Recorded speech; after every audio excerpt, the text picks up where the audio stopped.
გამარჯობა მეგობრებო, სულ რაღაც 2 დღე გვაშორებს პრემიერ ლიგის დაწყებასთან და ძალიან მიხარია ეს გარდა იმისა, რომ ზოგადად ფეხბურთი დაიწყება ბოლოს და ახალ სეზონში ახალ მოთამაშეებს ვნახავთ ჩვენი საყვარელი გუნდისას, ასევე რა თქმა უნდა ბევრი შანსი მიეცემა გიორგი მამარდაშვილს იმისთვის, რომ თავი გამოიჩინოს და თავი დაიმკვიდროს ამ გუნდში იმისთვის, რომ მომავალში ის გახდეს ერთ-ერთი მთავარი ნაწილი და შეიძლება ითქვას ბურჯი, იმიტომ რომ მეკარე ძალიან მნიშვნელოვანი პოზიცია არის განსაკუთრებით ამ დონის გუნდებში და ძალიან გახარებული ვარ, მაგრამ დღეს მინდა ვილაპარაკო და გავაკეთო ესეთი პატარა პროგნოზები და სურვილები. ანუ ჩემი ჯერ ვიტყვი რა პროგნოზები მაქვს ამ სეზონთან დაკავშირებით და მე ვიტყვი რა სურვილები მაქვს, რომ მოხდეს და ვნახოთ რომელი გამართლდება მე სეზონის ბოლოს.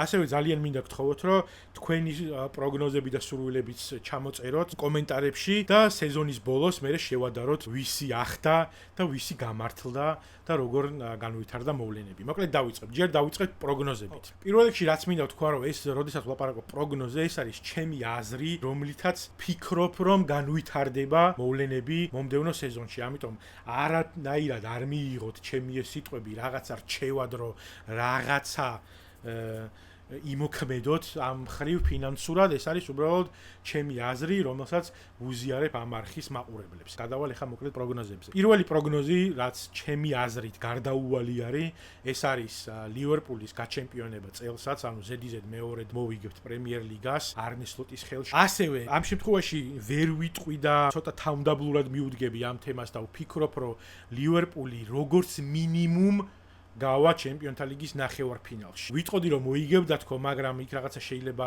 გაუთვალისწინებელი ამბები მოხდეს, გუნდი ცოტა შესათამაშებელი იყოს და რაღაცა არ ვიცი, მოკლედ არაპროგნოზირებადი თემები მოხდეს და ზოგადად პრიორიტეტი ჩემთვის არის აუცილებლად და დარწმუნებული ვარ, რომ გუნდისთვისაც და ზოგადად ლივერპულის გულშემატკივრებისთვისაც პრიორიტეტი იქნება პრემიერ ლიგის მოგება, რომ ბოლოს გავაჩუმოთ მანჩესტერ იუნაიტედის ფანები და მანჩესტერ იუნაიტედი და შესაბამისად მგონია, რომ როგორც მინიმუმ ნახევარფინალში ითამაშებს ჩემპიონთა ლიგის. ეხლა იქ რა მოხდება, მე უკვე აღარ ვიცი. მესამე პროგნოზი, რომელიც მინდა შემოგთავაზოთ, არის რომ მოსალა დააფიქსირებს ყველაზე მეტ საგოლე მოქმედებას პრემიერ ლიგაში და შეიძლება ევროპის მასშტაბითაც, მაგრამ პრემიერ ლიგაში უეჭველად ექნება გოლს პლუს ასისტების ჯამი ყველაზე მეტი. მეოთხე, ეკიტიკე იტანს 10 პლუს გოლს. რა თქმა უნდა, კარგი იქნება და ძალიან გამიხარდება თუ მეტ გოლს გაიტანს, ვიდრე ესე ვთქვათ ზოგადად 10 პლუსი არის.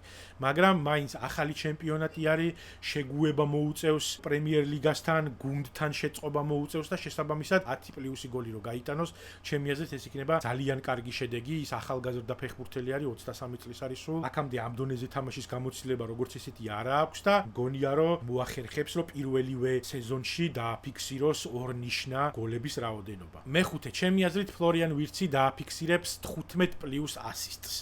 ზოგადად საგოლე მოქმედება რა იქნება არ ვიცი, მაგრამ აი კონკრეტულად ასისტზე მგონია, რომ 15 პლუსი დაფიქსირდება მისი მხრიდან.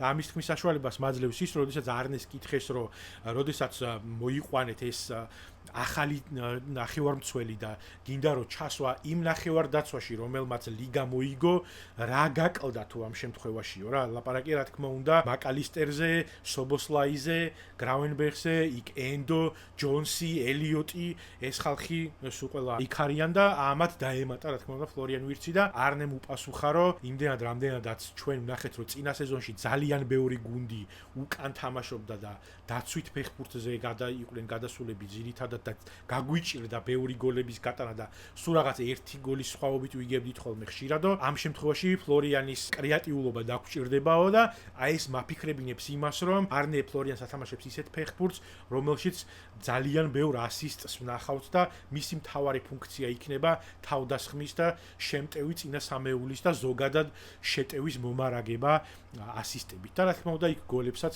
ვიხილავთ და აბსოლუტურად დარწმუნებული ვარ. მეექვსე, მე რაც ვნახე ამ ბიჭის თამაში ჯერჯერობით, მასაც ადაპტაცია დასჭირდება, მაგრამ გამოცდილება აქვს პრემიერ ლიგაში და ძალიან კარგი მოთამაშე არის პრესეზონში, რაც ვნახე მისი თამაში და ჩემი აზრით მილოშ კერკეზი დააფიქსირებს 10 პლუს ასისტს და გააგრძელებს იმ მემკვიდრეობას, რომელიც ჰქონდა ენდი რობერტსონს და ტრენტ ალექსანდრ-არნოლდს და ჩვენ ვიცით, რომ შემტევ ფეხბურთს თამაშობენ ჩვენი განაპირა მცველები და შესაბამისად ძალიან ბევრი ასისტი მოდიოდა ხოლმე ამ პოზიციებიდან და კერკეზი ჩემი აზრით იქნება ის ფეხბურთელი, რომელიც აუცილებლად გააგრძელებს ამ ტრადიციას ამ ახალ ლივერპულში. და ბოლო ამას მალევე ვიხილავთ სეზონის დასაწყისშივე ფაქტობრივად, ჩემი აზრით ლივერპული წელსაც სისხლის კალოს დაატრიალებს ოლდ ტრაფორდზე. დარწმუნებული ვარ ამაში. აქვე მინდა გთხოვოთ, რომ აუცილებლად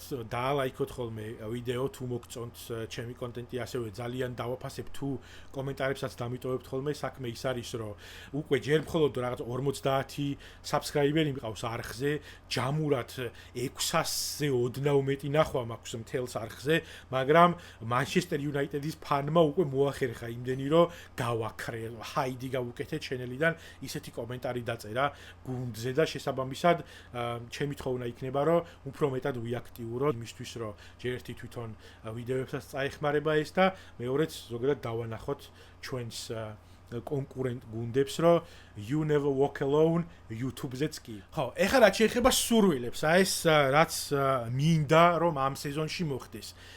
ეხლა დეკადაზეც ვიფიქრობდი, რომ აი მომდევნო 10 წელიწადში რა მინდა რომ მოხდეს ლივერპულის აი ამ ახალი პროექტი და ამ ახალ ერაში და ამაზე ცალკე ჩავწერ. მაგრამ აი ამ სეზონში სურვილი რაც მაქვს მინიმალისტური აი ესე დავარქმევდი თან ძალიან ამბიციურად ვიტყვი რომ აი ეს ჩემი სურვილები არის მინიმალისტური და ეს იქნება შემდეგი რომ ლივერპულმა მოიგოს როგორც პრემიერ ლიგა, ასევე ჩემპიონთა ლიგა. ამის ძალიან დიდი სურვილი მაქვს და მგონია რომ გუნდს აქვს ამისი პოტენციალი, თუმცა პროგნოზში ამას ვერ ჩავწერ, უფრო სურვილებში ჩავწერ, მაგრამ გუნდს აქვს ამისი პოტენციალი. მეორე, მე ვთქვი უკვე პროგნოზებში რომ მოსალას ყველაზე მეტი საგოლე მოქმედება ექნება, მაგრამ მე მინდა რომ ეს კიდევ უფრო მაქსიმალურად იყოს. და ამ შემთხვევაში ამას პროგნოზად არ ვიტყვი, იმიტომ რომ შეიძლება ვთქვათ ვიღაცამ თანაბარი გოლები გაიტანოს, ან ვიღაცამ 1 ან 2 გოლით აჯობოს ამ სეზონში, მაგრამ ჩემი სურვილი იქნება რომ მომ ყველაზე მეტი გოლი გაიტანოს და ყველაზე მეტი ასისტი დააფიქსიროს პრემიერ ლიგაში. და მესამე ესეც ამასაც ძალიან მალე ვნახავთ, ამის სრულდება თუ არა ეს სურვილი. მე მინდა რომ ფლორიან ვირცი გახდეს მეორე ლივერპულელი მოსალას შემდეგ, რა თქმა უნდა, რომელიც ჰეტ-ტრიკს გაიტანს ოლდ ტრაფორდზე.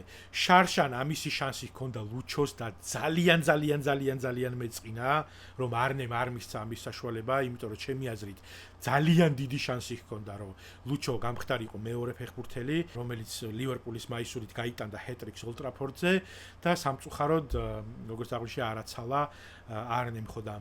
ჩემი სურვილია ამ შემთხვევაში, რომ წელს ეს მოახერხოს ფლორიან ვირცმა, ჩვენმა ახალმა ფეხბურთელმა, რომელშიც დიდი სატრანსფერო თანხა გადაიხადა ლივერპულმა და რომელზეც დიდი იმედებს ვამყარებთ და რომელიც იქნება მომავლის ერთ-ერთი ხერხემალი მომდევნო რამდენიმე სეზონში.